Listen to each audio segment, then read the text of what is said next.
Salut à toi, c'est Jenny, je te souhaite la bienvenue dans ce nouvel épisode. J'aimerais faire quelque chose de très différent d'habitude aujourd'hui.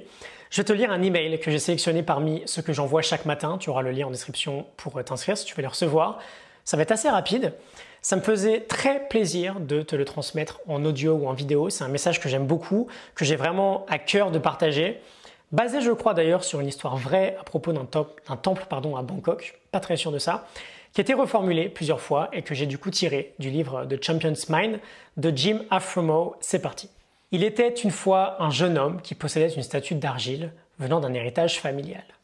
Ne trouvant pas cette argile forcément très attirant, le jeune homme avait toujours espéré pouvoir un jour transformer la statue en or pour posséder une statue bien plus brillante, bien plus pétillante. Lorsqu'il se mit à gagner un peu d'argent, il se constitua alors un pactole lui permettant d'accomplir son grand projet, recouvrir d'or toute sa statue. Non seulement il posséderait celle dont il avait toujours rêvé, mais il serait également très fier de voir que les autres en seraient pleinement admiratifs. Il commença donc à recouvrir d'or sa fameuse statue, mais malheureusement, l'or en question ne tenait jamais très longtemps sur l'argile. Celui-ci se craquelait beaucoup, l'homme se retrouva finalement à dépenser tout son temps et son argent à combler les imperfections de sa statue dorée. Un jour, son grand-père rentra d'un très long voyage. Le jeune homme, très excité, s'empressa de lui montrer comment il avait transformé la statue d'argile en une assez belle statue dorée. Mais là encore, les imperfections étaient très visibles et de l'argile apparaissait toujours à plusieurs endroits sur toute la façade de la statue.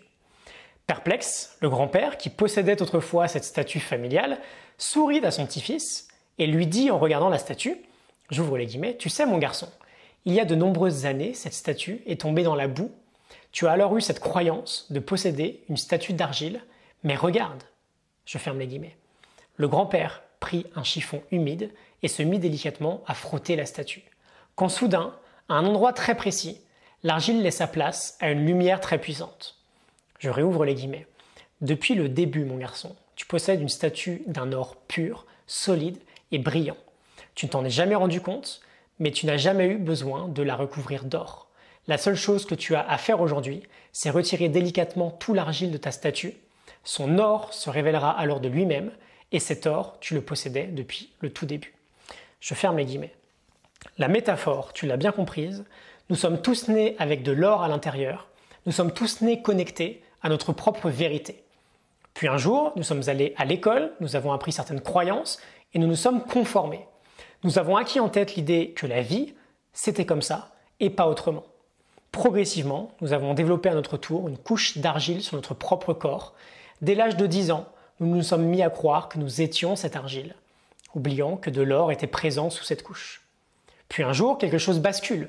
Un événement se produit dans notre vie et notre couche d'argile se craquelle. Un accident, un burn-out, une grave blessure, un divorce, une crise. Notre couche d'argile se fend et nous donne une occasion exceptionnelle, entrevoir un morceau d'or en nous. Alan Cohen, un auteur que j'adore, nous offre cette sublime pépite, j'ouvre les guillemets. À partir du moment où tu aperçois de l'or sous ta couche d'argile, plus jamais cette armure ne pourra te satisfaire. Et tout ce que tu chercheras à faire à partir de ce moment, c'est supprimer un maximum d'argile, car l'or est 100 fois plus fun. Je ferme les guillemets. Nous passons notre vie aujourd'hui dans cette société à tenter de mettre de l'or superficiel sur notre couche d'argile pour la recouvrir. Alors qu'en regardant au plus profond de nous, cet or est déjà là. De plus en plus de personnes se rendent compte qu'autre chose est possible, que de suivre sa propre voie est possible, que de faire de sa vie quelque chose qui a du sens est possible. Et je vais te dire une chose, si tu le sais déjà, si un événement dans ta vie t'a déjà permis d'entrevoir une partie dorée en toi, c'est comme si un téléphone s'était mis à sonner. Et tant que tu ne décroches pas cet appel vers une vie qui a plus de sens, ce téléphone sonnera toujours. Tu l'entendras durant toute ta vie sonner à l'intérieur de toi. Car comme le dit Alan Cohen, l'or est 100 fois plus fun. Je te laisse réfléchir à ce message. Voilà. Fin du mail. J'aime beaucoup cette histoire. On la retrouve également, elle et Alan Cohen d'ailleurs, en introduction de l'excellent documentaire Finding Joe, qui est un petit film sublime sur le fait d'écrire sa propre histoire dans la vie. Je crois qu'il est toujours disponible gratuitement sur YouTube. Je te mets un lien en description. Je te le conseille fortement. Je te laisse réfléchir à tout ça.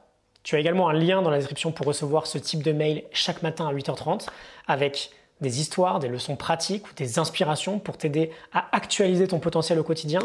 à vivre peut-être cette vie que tu as envie de vivre.